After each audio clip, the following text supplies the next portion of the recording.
I'm so glad I'm a Kokomi investor since 11 months ago when she came out, but because, yeah, her stocks have just been climbing, and Kokomi with Dendro, it just works. And the reason it works is because of that consistent off-field AoE hydro application that Kokomi brings. You now pair her with the MC Traveler of all characters, and you just have a recipe for success. So many Dendro cores that we can trigger, and that is kind of the point of today's video. Obviously, the builds on the background, most of them should be F2P relatable, not that that really matters in any case. I'm not showing my Kokomi build because you guys know she's C6R5, and that's also not going to matter because I'm not going to attack with Kokomi.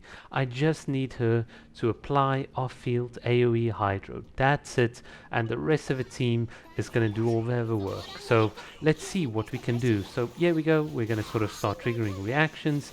For those of you that were eagle-eyed, you would have noticed I made a mistake when playing the Traveler. I should have used her Q and then the E, but you know what, it really doesn't matter because we're going to hit the enemy, and unfortunately the enemy's got a bit of like Electro Aura on it, but oh well, it's not the end of the world. There we go, a nice little 26k Dendro there. So here are the two enemies, and we're just going to sort of repeat the pattern we've done. The little jellyfish is ticking there in the background, and now we're just going to again apply a bit of Dendro, get those little cores running, and now we've got Hyperbloom, Aggravate, and it's just so good. Yeah, I don't know what more there is to say except that I'm kind of sad that I didn't finish both of these enemies off at the same time.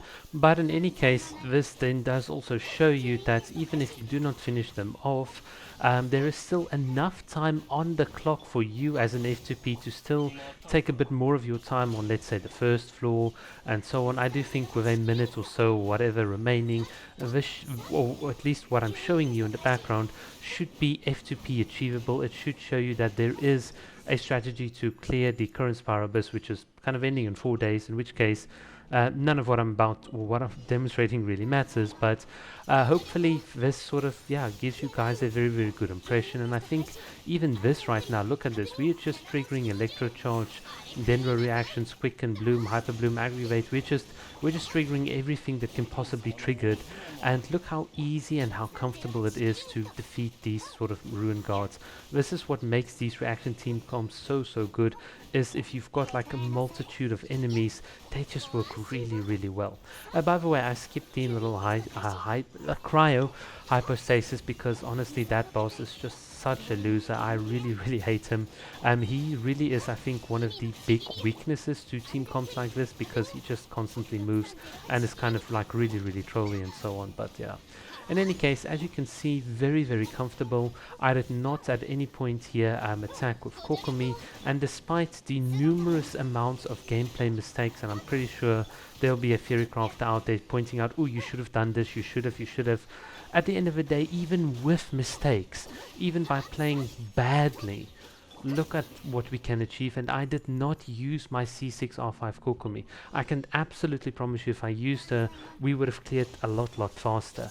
But I'm not going to use it because I want to show you guys that with minimal investment, with just keeping your just by being clever in terms of how you build your characters and so on, according to like the builds you saw that I've gotten, you can get relatively good results. And I'm pretty sure there are a lot of people out there that will have better builds than I have, that will be able to hit harder with their officials, that will have more EM substats. I'm sure, because the internet loves bragging about how good their artifacts are. And this just goes to show you that even with what, this is kind of embarrassing, missing with Dendro Traveler.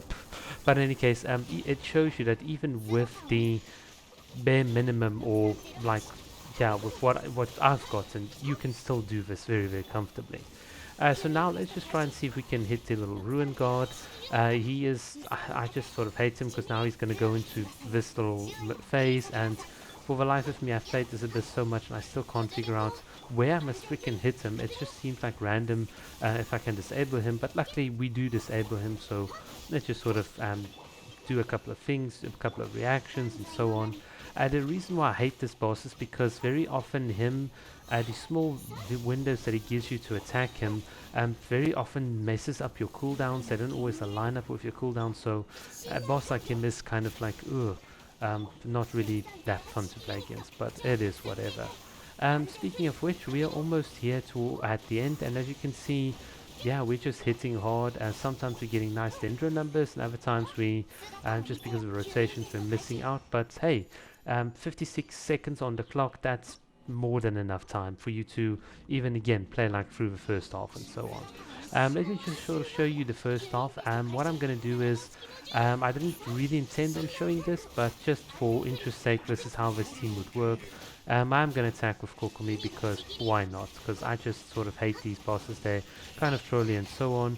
Once again, we're using our ability to stagger the enemy, and we just sort of clean up. And yeah, that is it for this video. Thank you guys so much for watching, and hope you guys have a lot of fun with Kokomi and Dendro, because honestly, it's such a good pairing. Cheers.